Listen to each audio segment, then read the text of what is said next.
It's time to get the story behind the story. Interviews with newsmakers, news breakers, and Vermonters making a difference. WCAX presents 802 News with Mark Johnson. Here's Mark. Molly Gray was elected lieutenant governor in 2020. A year into her term, she announced her candidacy for the open U.S. Congress seat, but was soundly defeated in the Democratic primary by State Senator Becca Balint, who won the general election and continues to serve in that office today. Gray went on to run the Vermont Afghan Alliance, a nonprofit assisting Afghans resettling here in the Green Mountains. Now she wants her old job back as lieutenant governor and is running in a three-person Democratic Party primary for the chance to take on the incumbent, Lieutenant Governor John Rogers, a Republican. In this edition of 802 News, sponsored by Red Hen Baking Company, Gray talks about her crushing 2020 loss, on the influence becoming a mother has had on her, and what she hopes to accomplish if elected again to the number 2 post. First, this. Big changes these days at Red Hen Baking Company. They just opened the doors at their new establishment in downtown Montpelier, a move customers have long requested. There's plenty of parking, and the pastries and other delights like sandwiches and salads have never been tastier. You can order online or just head in. Red Hen bread is also available at many other fine grocery stores throughout Vermont. At Red Hen Baking Company, Randy, George, and Eliza Kane focus on quality. Stop in soon to their new location on Main Street in the capital city. Let's start with, when did you decide to run for lieutenant governor for a second time here? Thanks, Mark, for the opportunity to sit down. And so after my term ended in 2023, I served as lieutenant governor from 21 to 2023. I wasn't sure if I'd run for office again. And had spent the last 3 years working with the Vermont Afghan Alliance, this pretty special organization helping to welcome 650 Afghans to the state with other community partners, and becoming a mom. I'm now a mom to Jack, who's going to be 3 in July, and also helping to care for my mom, who unfortunately has multiple sclerosis. She was diagnosed when I was in 8th grade, and unfortunately with MS, there's no happy ending, and the last 3 years have been really tough. And so just not sure. And then Trump got elected when I was working with the Alliance, and I was starting to think, how is this going to go? And how are we going to respond in Vermont? And starting to see last year, throughout the year, these moments where we as a state had a choice whether or not to coordinate or to capitulate with ICE or with the federal government on all sorts of things, and starting to see these moments when we could have done something different and we didn't. For example, handing over our Vermonter SNAP data, the data for those who are on food assistance, just as one example.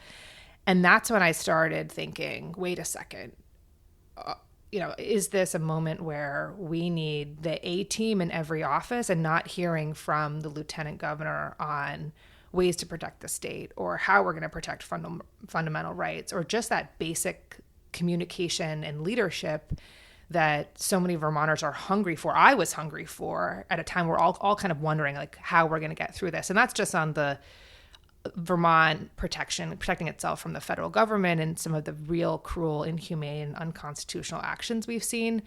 But then separately, as a mom and caregiver, deeply, deeply concerned about, in a very visceral, personal way, a crumbling healthcare system, still a lack of universal paid family and medical leave, navigating childcare, which has improved, but these real issues facing working families that I didn't feel were getting the attention they deserved with the urgency. And so last fall, started going through the process of, well, can I do this? Is it the right thing for my family? And navigated that. My husband's all in. My family's so supportive.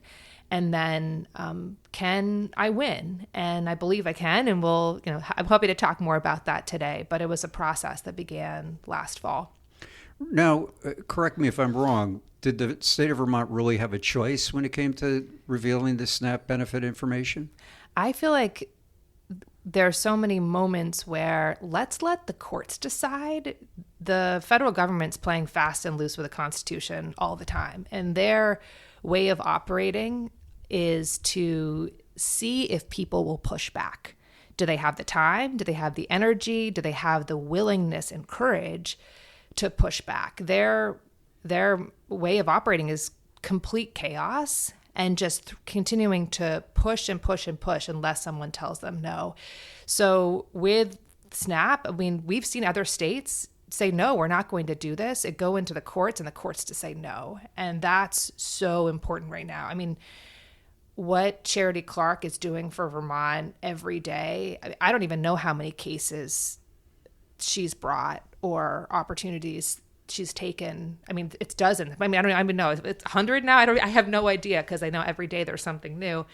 But that's the kind of leadership that we need. And that takes a understanding of what's kind of coming down the pike and looking at the horizon, figuring out where we can block, where we can tackle, and then really an understanding of the law, which I am an attorney. I went to law school really to become a human rights lawyer.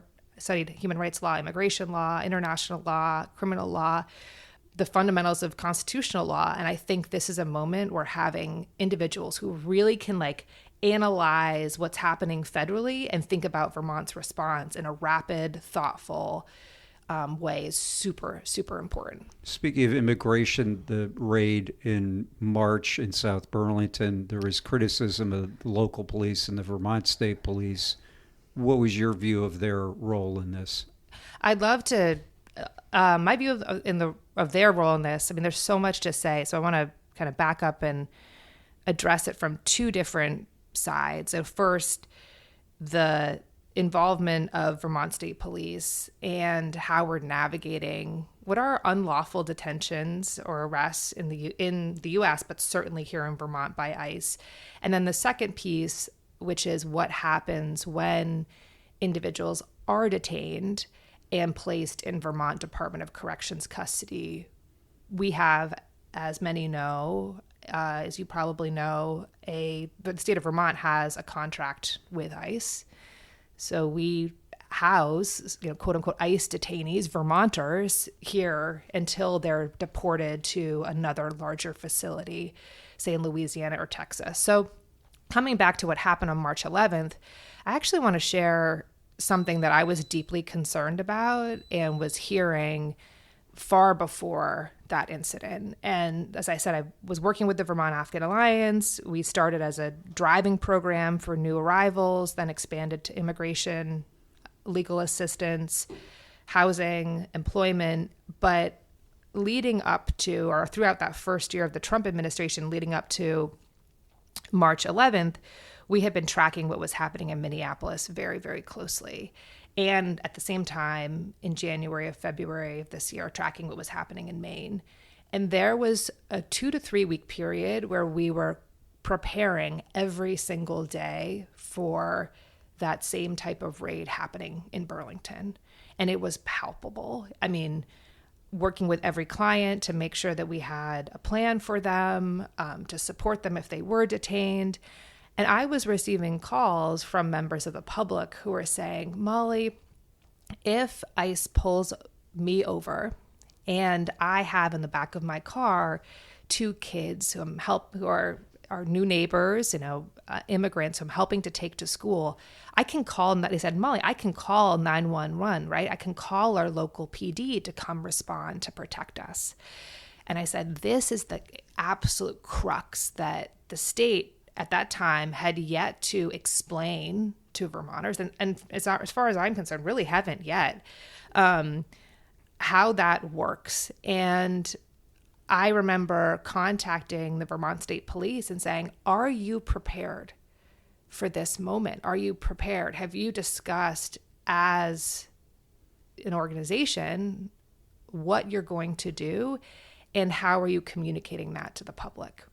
And that was in February. And then fast forward to March 11th, where we know so much more now than we did in the moment because of all of the footage and the reporting. But I keep coming back to what could have been prevented if there had been a level of preparedness, communication, for example, between organizations like the Vermont Afghan Alliance, the Vermont Asylum Assistance Project, Migrant Justice, between law enforcement and organizations to say, like, how are we going to work together to keep people safe? Rather than what we saw that day where, with so much respect to our PD, South Burlington Police, Vermont State Police, they weren't really prepared, and they were given information. You know, they were told that there was some random man who was here undocumented, who allegedly had re-entered the United States which is a crime. But they didn't even know that. They didn't even know kind of the totality of the information, and then were asked to coordinate and to participate in an ICE raid that ended up capturing, if you will, like arresting, detaining individuals who were lawfully in the United States. One man was a U.S. citizen. There was a really painful recent story about that, the man from Honduras. They all had pending asylum claims. I mean, these are Vermonters, our newest neighbors, who were brutalized, detained, put into ICE detention for what? For days of immigration attorneys working around the clock to get habeas petitions, temporary restraining orders to prevent removal, and then ultimately they're all released. And what's so painful still today is there still hasn't been that sit down, that after action amongst all of the organizations, individuals from state police, and those who are doing immigration work, to really talk about, like, how are we going to make sure this doesn't happen again? And for me, that's frankly a failure of leadership. That should be coming from the top. I want a lieutenant governor to do that if the governor's not going to. So a long answer to your question, but that's my concern. Well, my understanding is that there were discussions that were going on. For example, I know the Richmond police chief had a number of meetings with Migrant Justice to talk about what to do if ICE came in. The local ICE people did not know the ICE people from Boston were coming in. And I guess my question is, to say that the Vermont State Police or the local police hadn't anticipated that, do you really believe that? I mean, certainly the conversation I had in February with VSP directly, that was pretty clear that they weren't quite sure yet how they were going to navigate these situations where, or at least like at a very operational level. And then, but what are their options? What are their options? Yeah. Yeah. So I keep coming back to that moment. And I was the only candidate for office. I think there was one other elected leader who went to the press conference in South Burlington the night of March 11th, because I wanted to hear from South Burlington Police Department myself on what went down and why their operation went from one of kind of supporting protesters and their safety to coordinating and doing a quote unquote, and they said this, joint operation with ICE. And during that press conference, they were consistently saying that it was because this individual had a criminal record. So for me, I was like, well, is that what they believe? Because ultimately what we learned was that the alleged crime was re-entering the United States, which is not a crime of burglary or murder or but it is illegal. It is illegal. And so it's not that, it's just a question of, under Vermont's fair and impartial policing policy, law enforcement are not permitted to engage in civil immigration action. So the question is, was this a civil immigration action? Ultimately, yes, it did. It became that. And I think my question when I go back to that moment is, what could have been done to working if VSP and state and local PD, I think, had a stronger relationship with organizations working with immigrants. I would have liked to have seen a conversation to say, like, is this individual actually, is the subject of this warrant actually in the home? No, he's not. And if that's the case, then let's let the individuals who are inside, who are here lawfully, out, and then they can come in and do a search because a warrant was obtained. So I know we're really getting into the weeds, but once the judge signed the warrant, didn't it become a criminal, not a civil action? It did become, yes. However, again, the crime here was re-entering the United States. And so I guess my question still is, do we want Vermont law enforcement engaging in immigration enforcement? My personal belief is no, we don't.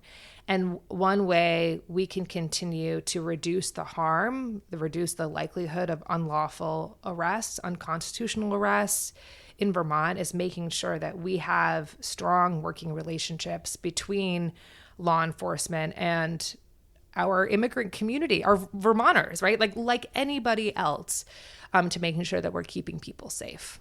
So as somebody who worked with the Vermont Afghan Alliance, you did not feel that that was the case? Things escalated extremely quickly. That relationship that you were looking for between local and state police and the immigrant community, you didn't feel that was happening? As an organization, we had a good working relationship with the Vermont State Police. But it was on training for Afghan refugees on Vermont laws and really around what to expect when you engage Vermont law enforcement, not in an immigration context.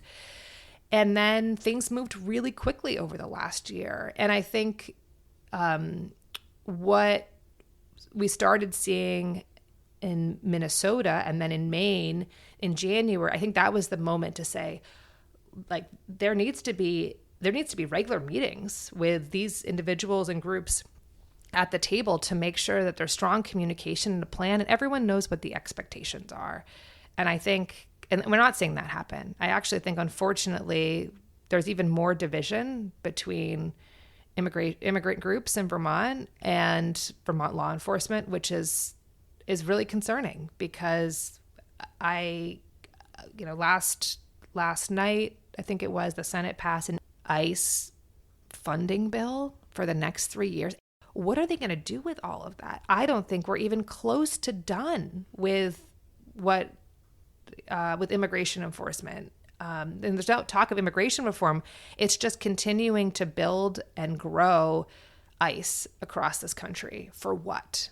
So if there's a similar situation to March 11th, would you want to have the Vermont State Police and the local police not even be there on the scene?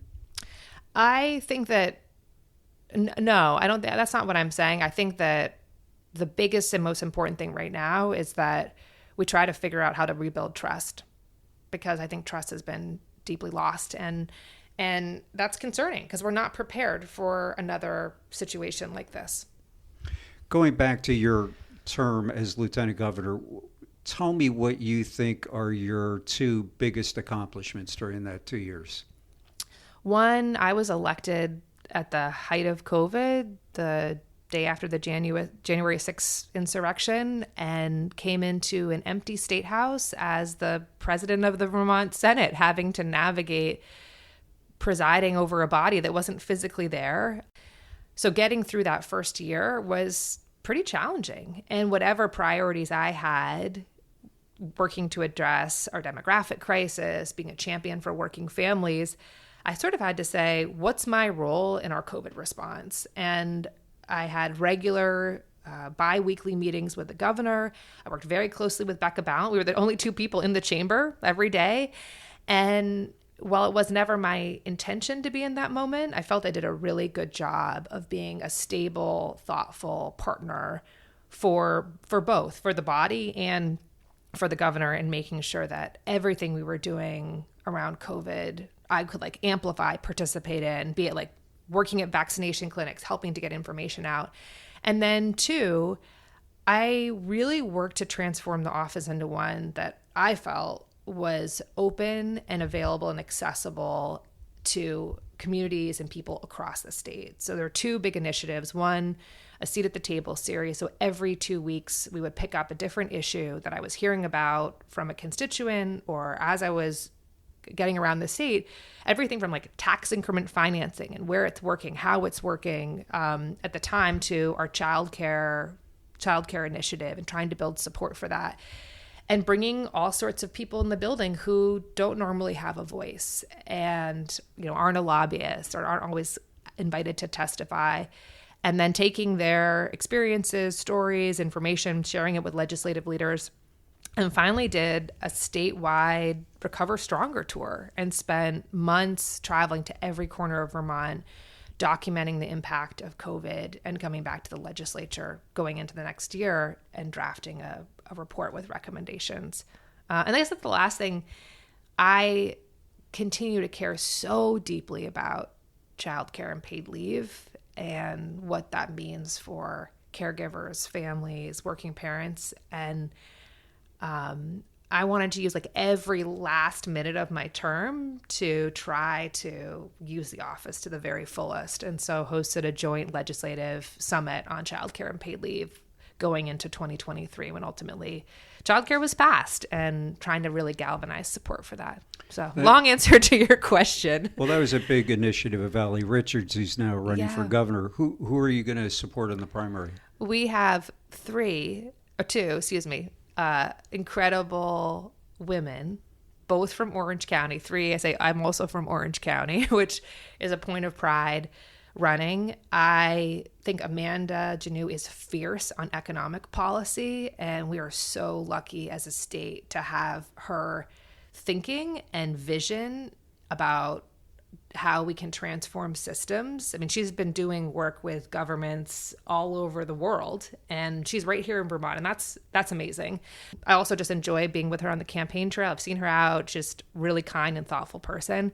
I've known Allie since we were kids. We're both from Newberry, and I think that there's a shared experience and understanding about growing up in a rural community with a rural school with kind of that level of just shared experience. What Allie was able to achieve with childcare, I believe, is a model for what we can do with healthcare and the power of public investment. I mean, I've experienced it personally as a mom when Jack wasn't even born. We were in the second trimester trying to find childcare, applying to 5 places. The YMCA had a 250 child wait list.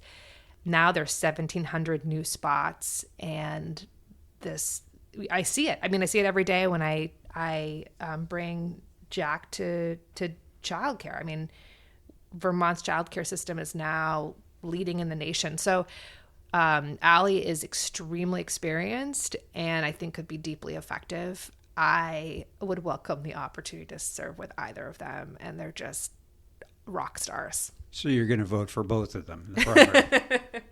I'm going to have to make a very tough decision as I get closer to the primary. So you haven't decided? I haven't. Going back to your term as lieutenant governor, about a year in, you decided to run for Congress. Was that a mistake? It's a really fair question, and I've had a lot of time to think about that. Loss is hard. I know that I think sometimes about what would have happened if I had won, and I don't think I'd be a mom.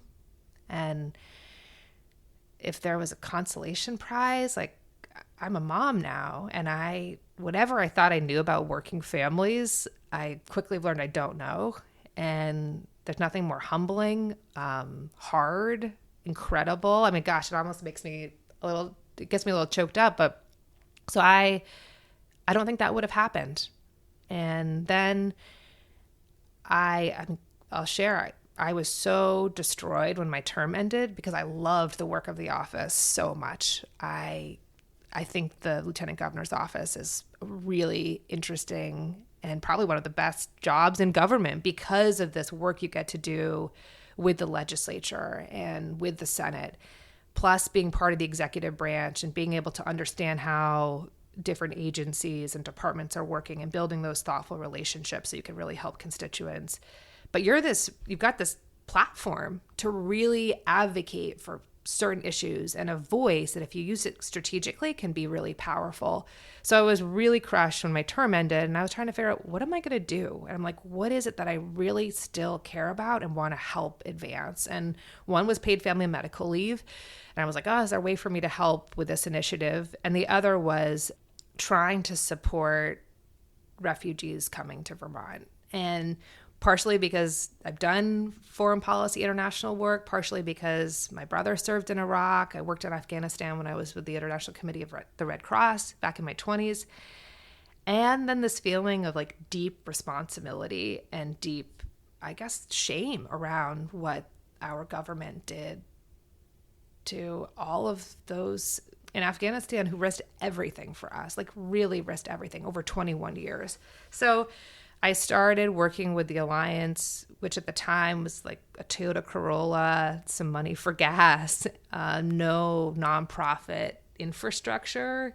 And it was started by a former Navy SEAL who served in Afghanistan and an Afghan man. And then I was like, well, let me just get your infrastructure set up. Like I can help, like I'll figure out your budget and your nonprofit infrastructure. I'll apply for some grants. And then we were awarded a couple of the grants I applied for. I was like, well, then let me just get the rest of it set up. And then being able to employ Afghans, these amazing 20 and 30 somethings who learned so much from the U.S. government, had so much opportunity, and are now here separated from their parents, their wives, and being able to work with them, to employ them, and then being able to serve the community. I was like, this is super, super special. So I guess all of that is to say that I have learned so much over the last 3 years. I have a whole heck of a lot of humility and perspective, and a much, much deeper understanding of the challenges in finding and affording housing, what it means to try to find people jobs where they can actually afford that housing. And seeing, SNAP ending. Vermont was the first state in the nation to end SNAP for refugees, asylees, and special immigrant and visa holders this fall. All the ways that so many of the systems that working Vermonters, working families are navigating every day are crumbling, and seeing that in a really real way, in helping people navigate them, that I think make me a much more informed and will make me, if elected, a much, much more effective candidate or lieutenant governor. You say you have more humility. Tell me more about that. Yeah, I mean, there's nothing like massive amounts of sleep deprivation, poopy diapers, being a mom. I guess it's just like you've got to learn to laugh at yourself because you don't know how else you're going to get through that. But I lost pretty handily when I ran for Congress. And I want to be really clear. Becca is a phenomenal leader. I saw that when I worked with her. She's exactly where she needs to be. But it doesn't mean that, man, losing pretty handedly doesn't hurt. And it's a pretty public thing, especially when you put yourself, your family, everything.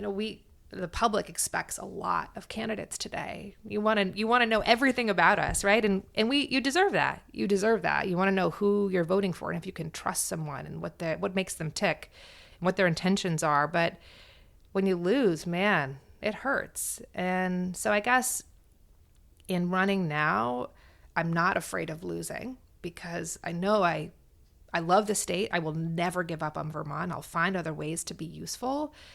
And that's very liberating. Like, I'm not going to pander. I'm not going to give you anything other than who I am. And I believe who I am right now is the right person, the right experience to meet this moment. We all suffer losses, but most of us do it not in such a public way. How did you deal with such a public loss? I mean, it was a drubbing. I mean, it was 60%, 61 to 37. I mean, that's not getting edged out. How did you overcome such a public loss? I mean, it wasn't easy. Like, it hurt, right? But I really wanted, I guess, Vermonters to see that I could give you all everything I had in that moment, and that my goal was to help. Like, I thought that I had something to offer the state in Washington. I also believe I have a lot to offer the state right here, right now at home. And I have no interest in going to DC in the future. I just want to be really clear about that because I have a kiddo now. And I also think the battlefield is in the states and in the courts and for the years ahead. For the rest of the Trump administration, if, I'm going to put ellipses after that. We don't even know what's going to happen. I mean, let's hope it's only 2 years and 7 months more. So I really want Vermonters to know that you can try really hard at something and lose. But then if you really care about the work, just keep doing the work. And that's okay. Like, I guess I'm an athlete, and I used to ski race, and I had big losses. I was like a junior Olympian. I raced at the national level, and of course you really want things and you try hard for them. But if you really love them, you pick yourself back up and you keep going. And I hope that Vermonters see that when they see the work that I've done over the last few years and my genuine desire now to help at a time where we need the experience I think that I have in this office to get us through the years ahead. What can you actually do as lieutenant governor? Oh, I love this question. I mean, a lot. Well, first, a lot more than it's largely ceremonial. It's not ceremonial. Okay, I think that it's ceremonial if you just let it be ceremonial. I don't think Vermonters do not deserve a lieutenant governor who sees this office as a ceremonial office. And I think some days that's what we're getting right now. The Constitution of Vermont has the lieutenant governor as an independently elected official. You don't run on the same ticket as the governor. So you have a voice. You have an opportunity to speak up right now, in particular, about what's right, what's wrong, what's lawful, what's not, to share a vision every day about where we could make strategic public investments to support working families and lower costs. And then I want to go back to the day-to-day work of presiding over the Senate. That's not a throwaway job. That is at least I consider it a job where every day you need to know what bills are coming up, what amendments are potentially coming up, be prepared at any moment for a tie-breaking vote. And we've seen how some of those votes have been cast in this last year with this lieutenant governor sending an acting Trump U.S. attorney to the Vermont Supreme Court. So I take that very, very seriously. And especially going into next year where there will be a new pro tem, a new speaker, a number of new senators, many of whom don't know Mason's rules of legislative procedure or kind of what's expected in terms of decorum or how to kind of navigate the chamber. Plus, the lieutenant governor sits on the committee on committees, so helping to decide which experience ends up on which committee, which ultimately impacts the policies of the state. So I guess like anyone who thinks that's a throwaway job doesn't understand how important that is. And there are other candidates in this race, and sometimes I'm not sure they know that is the job. And then using your voice every single day and kind of figuring out ways to mobilize the office to be really fierce in protecting the state and advocating for these very strategic public investments. Let's talk about healthcare. One of your opponents, Ryan McLaren, has talked about having a single-payer healthcare system. Would you agree that's the direction to go? I want to back up. I think some candidates will say, oh, we can't do anything in Vermont. It's a federal problem. Well, it's been a federal problem for decades, and it will very likely be a federal problem for decades to come. So if we in Vermont want to make healthcare truly a human right and make it affordable and accessible, we're going to have to be creative, visionary, and a little bit courageous right now. I support, as a first step towards realizing Act 48, the initiative or the legislation that was passed by the legislature and the work of Governor Shumlin to have Medicare for all or a full single payer system, is to take a first step towards universal primary care And I know other candidates are talking about this, and the devil is really in the details of how we would fund it. But I think it's something that Vermont can do, that Vermonters are hungry for it. It's the number one issue I hear. I don't think individuals are as concerned right now about housing access, which is a problem. I think there's a lot that's been done over the last year on education, but knowing that healthcare is the largest driver of education spending, real property tax relief is tied to healthcare reform, and we need to address it. We need to address it now. So, short answer, yes, let's start with universal primary care. Well, that's an idea that you mentioned earlier. Amanda Jannou, who's running for governor, has talked about, and she would finance it by raising taxes on the wealthy. Would you support that? I would. I think, but that's not going to cover fully the cost of universal primary care. I think you need to be creative with other revenue streams. She thinks it will, but... Yeah, I guess it kind of comes back to, and I guess this is where the governor's got to be really clear on the numbers. I think the lieutenant governor's job is to help build support and advocate and build understanding around the state. So that's how I see the lieutenant governor's role, making sure that people understand what's possible and sensitizing Vermonters to it. But the governor's got to know the numbers. I think it depends on how do we define universal primary care? What's in that bucket? Is mental health care at the local level? Is preventative care and sort of the diversity of care that comes with that? Is it kind of the basics of primary care? I think about taking Jack to the pediatrician, or if I had bronchitis or cold, what kind of support would I get? And so we need to figure out those pieces, what's in that tent. But ultimately, I see a world where we consider a few different options. One, do we try to expand Dr. Dinosaur? That would require the federal government, which isn't going to happen. So ultimately, we need to have a pool of money that we can use to reimburse clinics in communities.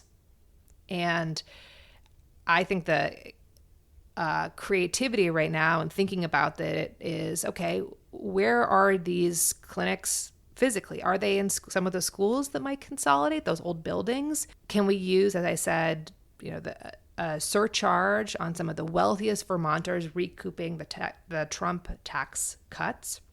Can we increase the tax on second homeowners in the state who currently pay far less in taxes than primary resident homeowners in Vermont?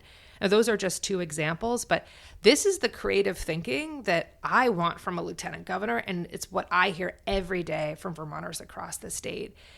And the cost of doing nothing is bankrupting the state. It is, again, the largest driver of education spending, and it's harming the basic health of people.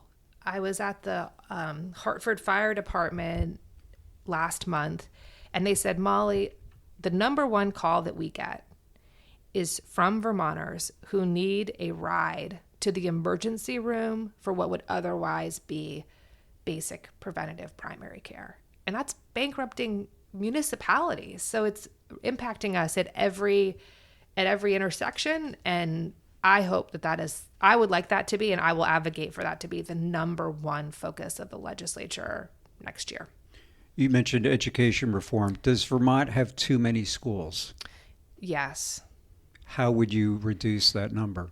But I want to go back to the premise of the question. The premise of the question seems to be on number of maps, number of schools. And that for the last year has been the guiding focus of the governor and lieutenant governor. And then it's this preoccupation with number of districts, number of maps. And again, with no real conversation about health insurance premiums rising 35% over the last 3 years, and those cost drivers, which are so extreme. So I just it seems fiscally irresponsible to be focused on a consolidation plan that isn't data backed, that does not guarantee a reduction in property taxes. I think that's ultimately why, and thank goodness the legislature kind of held the line, saying, no, we need to make sure that any consolidation is rooted in the districts having a voice, recognizing what makes the most sense for them. And a lot of school districts are doing that already. That process is underway, and thinking creatively about how services can be shared with these new cooperation education school, the CSAs, trying to find really creative, thoughtful Vermont community-based ways to do this. And it's happening, and it's going to happen starting with high schools and middle schools. So it's less about the number, because I think we'll get there in the end. It's more about making sure we're doing it right, that sets us on a path that increases the quality of education and really makes it about kids and outcomes. Because I don't think it's just about cost. I think one of the concerns is that enrollment, the number of students, has gone down 25%. At one point it was 100,000, down to about 73,000 now.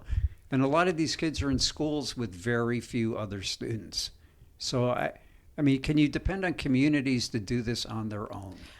I do believe that, I guess, I trust communities. I trust communities with state support to begin to navigate this. Nobody in the state is going to argue with the numbers, which is that we've lost 40,000 students in the last 40 years. Our school-age population has shrunk, and it's not good. I think a lot of parents would say, like, I'm not sure I want my kids in a classroom with 5 other students. Like, that's maybe not the greatest thing for educational outcomes. And I don't want my kids to be in schools where there's no after-school activities or no sports or no other extracurricular support. So I believe that, and listen, 5,000 Vermonters showed up last fall in community conversations across the state with legislative leaders to express their interest and their support for a voluntary merger process. I'm optimistic about what's ahead, and we'll have to see. I mean, we'll have to see how the funding foundation formula works, or the spending threshold, excess spending threshold. Those are going to have big impacts. I mean, they may force consolidation in some ways. So there's a lot to be seen, but I'm very, very hopeful about what's ahead. You said that it would need to be done with state support. What does with state support mean? Yeah, H955, the bill that just passed, there's a committee members that are going to support districts in navigating consolidation. Like, I think it's a lot to expect communities to do it on their own. That technical expertise, navigating operationally what it means from a kind of school construction. There's a whole other conversation we need to have about the fact that there's absolutely no school construction funding, right? So there are other pieces that certainly need to be figured out, but I think we're on the right track. You mentioned earlier that housing isn't as big an issue as some of these other ones that we've talked about, but clearly it is an issue. I don't want to leave that just hanging there. What can the state of Vermont, what could you as a lieutenant governor do about that? Yeah, and I should correct the record there. It's not that housing isn't an issue. It's that individuals in Vermont, many individuals right now have housing. Are mortgages wildly expensive? Yes. Are they stuck in something that maybe isn't right for them? In an older Vermonter stuck in a home that isn't safe, that isn't right-sized for accessibility? You know, is it someone who's like trying to get out of an apartment and trying to get into a smaller home because they have, starting a family like that? We have an issue with nobody can leave the housing that they're in. Property taxes being very high. But I so strongly believe, based on all that's happened over the last 2 years, we're going to see major transformation in housing access over the years ahead. We have the CHIP fund, so access to infrastructure money, Act 181, despite it being very controversial. The good parts, removing Act 250 jurisdiction from cities, towns, and villages is now gone. So that frees up municipalities who opt in to have a more efficient process. I think there's still a ton of zoning laws across the state that are inconsistent. We have like hundreds of them. So I would advocate for a model zoning code by the state. And then there's some really innovative things happening with 802 homes, where these blueprints for houses that are kind of pre-approved for local zoning or Act 250 I think the biggest challenge that we have is people not having the workforce to be able to deploy or right size kind of the housing that we have for the communities of communities. So for me, that's a huge, huge priority, making sure that we're building out what we could call like a housing core and investing in electricians, plumbers, and our next generation needed to do it, to build it. Yeah. I have two other questions. You're wearing an I Heart Brattleboro shirt. Do you have 250 other versions of that shirt? And So, are you going to wear that shirt to, Middlebury? I know this. For anyone listening from Brattleboro, please know that I got this shirt at the Downtown Brattleboro Alliance, the DBA. It is so comfortable. I love it. It does put me a little off size when I go up to St. Albans. So we'll have to get some more shirts from other communities. But today I'm representing Brat. Why should people vote for you over Ryan McLaren and also Esther Charleston, who's also in the race for the Democratic nomination?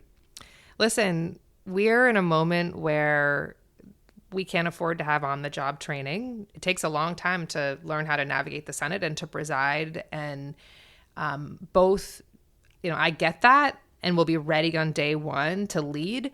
But we need a lieutenant governor who can operate on two playing fields. One, supporting our resistance and working with Charity Clark and Mike Pichek and Sarah Complaint-Hanses every single day to hold the line for Vermont and protect fundamental rights, while at the same time working to deliver for Vermonters, working with the legislature to invest in healthcare reform, additional housing. And I've done it. I can do it really, really well. And I have the support of over 110 municipal elected, former elected leaders from every corner of Vermont who know I can do it and know that I have the experience and the skills ready to be deeply, deeply effective at a time where there are no ceremonial offices. I lied. I have another question. The argument that Governor Phil Scott seems to be making to run again is that he is in the best position as a Republican governor to hold the line on Trump and also to hold the line on the Vermont legislature, which is largely Democratic. What's the hole in that argument in your mind? I continue to hear again and again and again from Vermonters a deep frustration about affordability.